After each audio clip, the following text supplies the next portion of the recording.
General store, niche store, or one product store? It's one of the most popular questions that we get here at Oberlo, whether it's in live streams or down in the YouTube comments. Today, I'm gonna settle this debate. Well, kind of. In today's video, I'm going to explain the 3 different types of dropshipping store formats, the advantages and disadvantages of each, and finally, 6 reasons why I think that branded niche stores are the way to go. Let's not waste any more time and jump straight into it.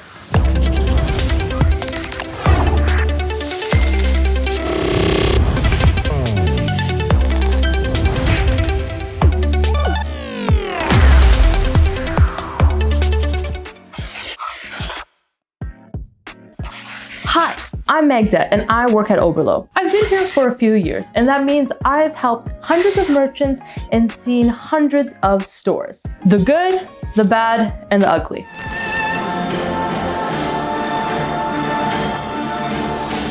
Sorry, I mean the one product, the general, and the niche stores. Didn't seem so casual, but that's okay. They don't know that there's a script over here. Well, hopefully. So you might be thinking, if I've seen so many stores, then I must know the answer to this one simple question. Should you start a niche store, a one product store, or a general store? Unfortunately, the answer is not as simple as the question, and that's why I'm making a video here today. I've actually seen all 3 types of store formats work out and turn everyday ordinary people into 6-figure e-com legends. Just because I've seen all of these different store formats work doesn't mean that each of them is right for you. If you're new or a little confused about what I mean by general store, niche store, one product store, let me explain. If you're dropshipping or building an e-commerce business, once you pick a product that you'd like to sell, you need to build a store around it. Most dropshippers use one of 3 popular formats: one product store, niche store, or general store. Let me explain each of them.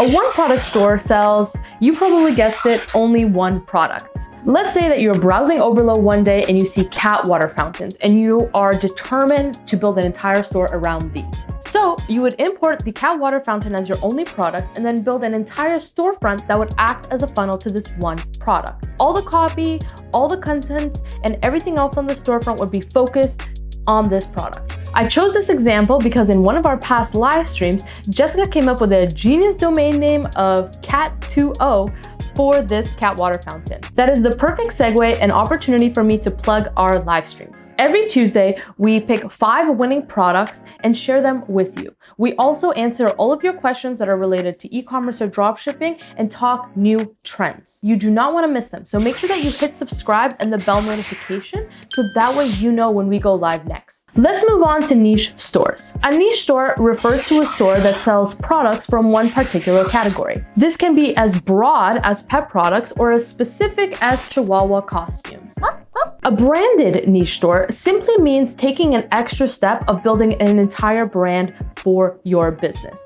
And no, by branding, I do not mean just creating a custom logo, but more on this later. A general store is a store that sells products from a wide variety of categories. Think about a big box or a department store, for example. While general stores mostly focus on trending products, the actual product categories can vary from kitchen gadgets to pet products to even headphones. Now that you have a brief idea of what each store type is like, let me go over some of the advantages and disadvantages of each. Let's start with the one product store model. If you watch a lot of successful dropshippers on YouTube or on TikTok, you may notice that a lot of them actually love one product stores, and that's often how they structure their businesses and succeed. Only selling one product in your store has some huge benefits. The first is time. Let me just forewarn you, if you haven't started your business just yet, that setting everything up and all the little details that are associated with setting up a store can take a lot of time. Trust me, when you start writing product descriptions, you'll see the benefits. If you've always wanted to start your online business but are feeling overwhelmed by all those little things that I just mentioned,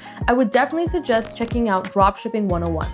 It's our free online course that will be linked down in the description below and takes you through start to finish when it comes to building your store. Another huge advantage of one product stores is that you are essentially building a funnel to a single product. If you're new to the e-commerce game, let me explain. The paradox of choice, as coined by Barry Schwartz, is a very real thing. Choice is an illusion created between those with power.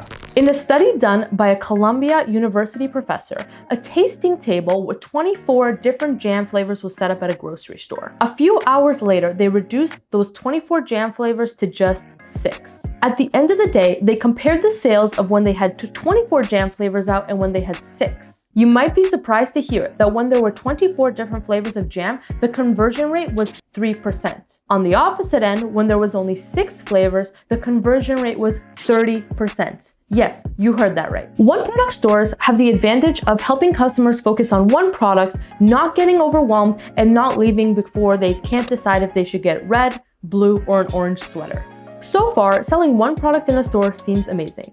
If this is what pro dropshippers on YouTube are doing, why shouldn't you? Well, here's the thing. Pro dropshippers are exactly that, pros. They have enough experience to successfully bet on products that they think will be winners. If you want to have a successful dropshipping store, you need to find a winning product. If you're new to the dropshipping game, this can take 2 to 5 different rounds of testing. If you're building a new one-product store for every single product that you're going to be testing, there is a very good chance that you will burn out and quit. Trust me, it's a very real thing. For this reason, I would only suggest one-product dropshipping stores for someone that is experienced in dropshipping. Let's jump to the complete opposite end of the spectrum with general stores.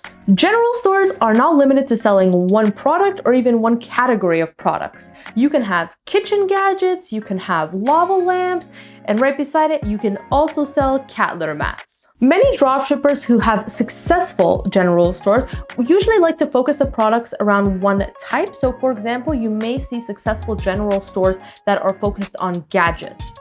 General stores can be extremely powerful. Actually, Chris Wayne, a 7-figure dropshipper who we interviewed on this channel before, likes to stick to this format. By not limiting your store to a product or a niche, you have the opportunity to reach multiple audiences as well as testing multiple products. This is an extremely effective and fast way at finding a winning product. Like I mentioned, if you want to have a successful dropshipping business, you need to find a winning product. And sometimes the best way to do that is test everything all at once. Some, I think Chris included, would argue that general stores are actually great for beginners because it allows you to test multiple products, unlike one-product stores. Here's the small little catch. Testing multiple products in multiple categories to different audiences on Facebook can get very expensive. Not only is every product new to you, but so are the audiences. Also, if someone comes to your store because they saw that you were advertising a cat water fountain, they may not stick around to shop for kitchen gadgets. Overall, if you have a big budget and really want to dive into Facebook ads, then general stores might definitely be a good way to go. However, my favorite store format, and the one that I suggest for beginners and even experienced e-commerce business owners, is a branded niche store. As I mentioned, a niche store sells multiple products that fit under one category. For example, if I wanted to sell cat water fountains, but I didn't want to be limited to just that product, I may start a store called perfectpets.com. Aside from cat water fountains, I could also sell cat leashes, cat litter mats, anything for your perfect pet at home. There's multiple advantages to starting a branded niche store like this. The first huge advantage of selling in a niche store is that you can test multiple different products without having to change audiences or change stores. If you're just getting started, finding a winning product can be super frustrating because there's not really any way to know except without testing it. If you're running Facebook ads or working with affiliates on TikTok or even Instagram, it will be a lot easier to swap different types of cat products, for example, than having to find completely new influencers or audiences to target. The second reason that I suggest starting a branded niche store is because of upsells. If you're new to the e-commerce game, you may have heard the term upsells floating around here and there, but you may not understand the real power of them. Upselling is a technique where you invite a customer to add another product to their order to increase their average order value. This is an extremely effective technique and can make you a lot of money because that customer already has intent to purchase. With a niche store, there might be multiple products that the customer is interested in. So for example, if your customer is here to purchase a cat water fountain, you may invite them to add on a super beautiful, transparent cat food bowl. If you were running a one-product store, you wouldn't be able to do this. And if you were running a general store, it would be a lot harder to suggest someone to add on to their order if their intent is to purchase cat water fountains, but the only other products you have available are kitchen gadgets. The third reason I suggest a branded niche store is because it is much more effective at increasing customer lifetime value. Customer lifetime value is how much money your customer will bring to your brand throughout their entire time of being a paying customer. Once a customer makes a purchase through your store, they're automatically going to be added to your email list. That means that you can start emailing them every week, every month, or whenever you like with new promotions and new products. There's a very good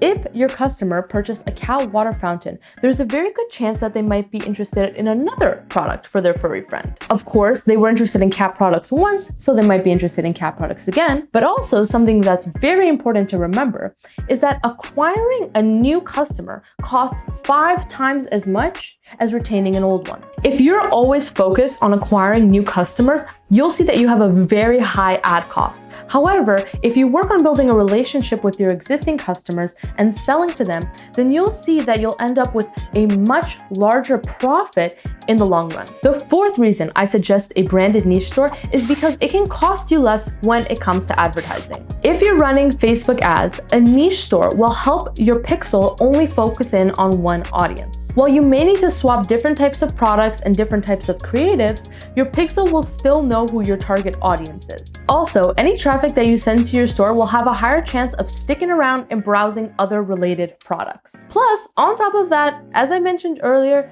emails. Sending out emails to your customers is literally free advertising. Let me say that again. Sending emails to your customers is literally free advertising. So don't forget to take advantage of that. The fifth reason I suggest starting a niche store is because it gives you the biggest opportunity to brand your business and grow it on social media. Now, when I say brand, I don't just mean getting a custom-made logo. I mean creating a voice and a mission for your entire business. Branding your business is the underlying foundation of all these advantages that I've been talking about so far. Branding makes your business memorable, and it allows you to build a relationship with your customer that keeps them coming back, trusting you, and overall purchasing more products. Also, branding your business makes it a lot easier to start a social media account. If you're someone that's just getting started and does not have a big budget, then this is the best way to get organic traffic to your store. Whether it be on TikTok, Instagram, or Pinterest, having a branded niche store won't tie you down to one product, and it will also help you focus on a specific audience. The sixth and final reason is that having a branded niche store is setting a very good foundation for you to grow and explode your business in the future. It gives you a lot of flexibility. It allows you to build a relationship with your customers so that they trust you, but it gives you the flexibility to test different products, different creatives, and different types of angles. While it might take slightly longer to start than a one product store, this is building a strong foundation for the future success of your business. Overall, while one product stores and general stores do work, I think branded niche stores are the best way to go for both beginners and experienced dropshippers alike. What has your experiences been with these different types of store formats? I would love to know. Let me know down in the comments below if you've started a one product store, general, or niche store. And has it been successful for you? Did you switch it up? I would love to know. And until next time, happy hustling.